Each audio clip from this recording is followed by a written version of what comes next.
İnsandan insongacha bo'lgan kavuşum o'tkazildi. Bunda xalqimizni qiynab kelayotgan masalalar bo'yicha hamma axborotlar berildi. Hamma o'ziga kerakli xulosani oldi. Kerakli muammolar shu yerda yechildi. Yechilmaganlarni ular inobatga olib yechishga harakat qilishga suhbatlashib, hamma muammolar hal bo'ldi. Ijtimoiy himoyaga muhtoj bo'lgan insonlarga shunday yordamlarni prezidentimizning tashabbuslari bilan himoyaga olinib, juda katta yordam, hamma qiziqish, taassurotlari bilan yaxshi bo'ldi. Prezidentimizga rahmat.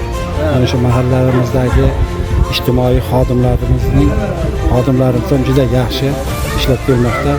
Ularga ham katta rahmat aytamiz.